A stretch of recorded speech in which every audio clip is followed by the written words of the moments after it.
Welcome back mga kababayan sa aking YouTube channel. At ngayon nga ay nandito na naman ako sa labas at nagbabantay na naman ako ng GPS.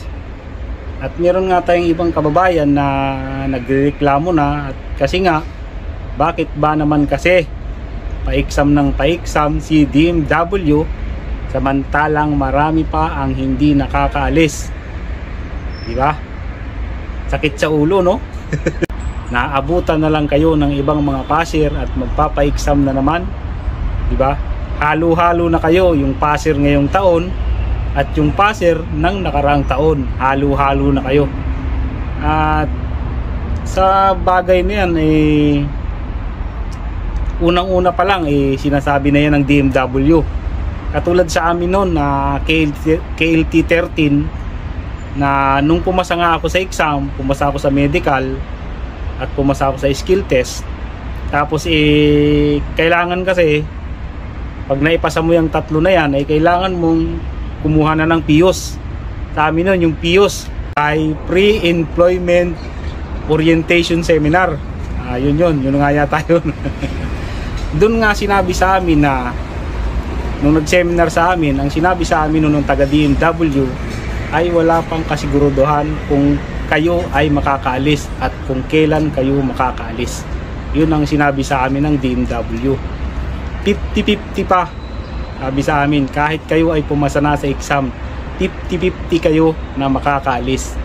DMW na ang nagsasabi niyan na walang kasiguraduhan ang pag-a-apply sa South Korea kahit kayo ay pumasa na sa exam.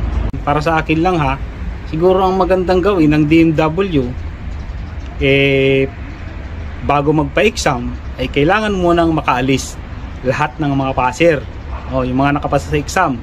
Bago sila magpa-exam ay kailangan mo nang makaalis lahat. Pero sa tingin ko malabong mangyari ang ganyan dahil unang-una, hindi naman lahat na mga EPS factory worker dito sa South Korea ay sabay-sabay umuwi. Hindi sabay-sabay napipinis contract, di ba? Katulad ng nangyari sa akin, 1 year and 3 months bago ako nakaalis, bago ako nagka-employer. Example na lang doon sa batch namin, KLT 13, yung iba nga naging E7 na, yung iba naman nag-TNT, yung iba naman umuwi ng maaga. At katulad ko sa akin, ako'y napabalik ng amo ko, kaya hindi pwedeng gawin ng DMW na paalisin lahat yung mga passer kasi anong gagawin nyo dito, di ba? Wala naman kayong employer. Kasi ang mga pabrika naman dito, ang mga tauhan nila ay hindi naman sabay-sabay napipinis contract. Kaya hindi rin kayo pwedeng sabay-sabay lahat pumunta dito. Kaya nga ang ginawa ng DMW 2 years ang validity ng exam. Para 2 years din kayong mag-iintay, paswertihan na lang kung sa loob ng 2 years na yan ay hindi pa rin kayo masilik, napakamalas nyo na. Sa mga babae, hindi ko sinasabi na maliit ang tsansa ninyo ha. Ang masasabi ko lang ay hindi lahat ng babae na pumasa sa EPS topic exam ay makakaalis. Pwede ko lang itong sabihin sa mga lalaki. Dahil sa mga lalaki ay halos lahat talaga nakakaalis. Napakamalas na lang kung hindi ka makaalis kung lalaki ka na passer. Palagay natin na ako'y Koreano at may mga tauhan akong mga Pinoy na EPS worker. Alangan naman kumuha na agad ako ng tao. Samantalang nandito pa, may tao pa ako. Di susobran tao ko. Hindi ako pwedeng kumuha ng maraming tao kasi malulugi negosyo ko. Kailangan, bago ako kumuha ng tao, kailangan malapit nang umuwi itong isa para palitan ko.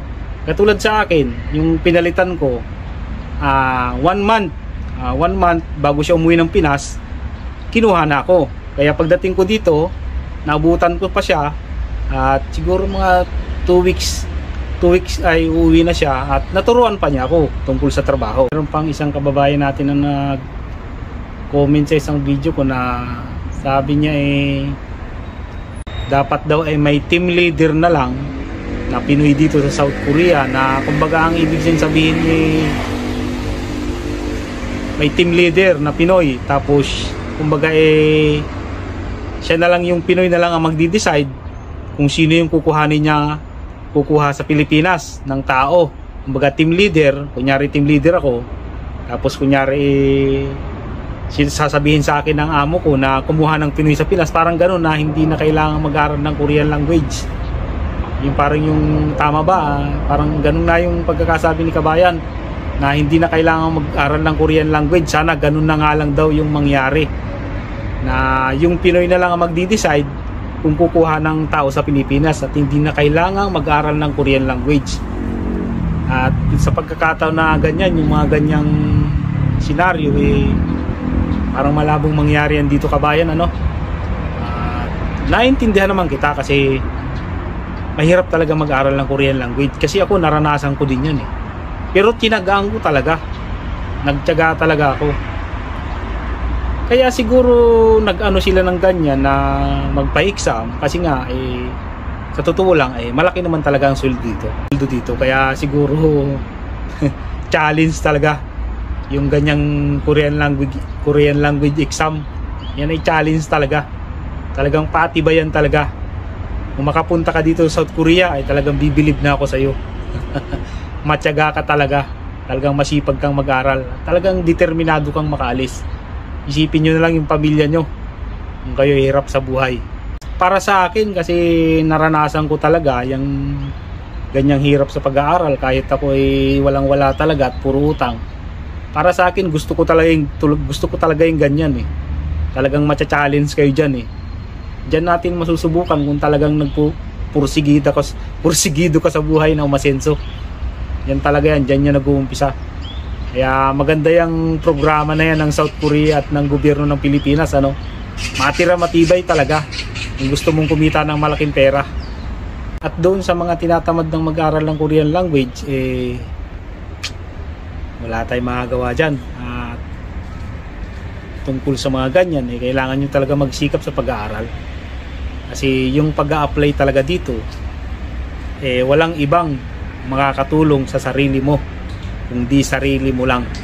Maaaring may makatulong sa pinansyal kung ikaw ay malapit nang umalis at kung kulang yung pambili mo ng plane ticket, maaari kang mangutang. Pero yung pag-aaral ng Korean language at yung pagkuha ng mga requirement na napakarami na yan, walang ibang makakatulong sa iyo kundi sarili mo lang. Yan lang muna sa ngayon, mga kabayan. Maraming salamat sa panonood at sana may natutunan kayo sa video ko ngayon at magkita-kita ulit tayo sa susunod ko na upload ng video. Bye bye!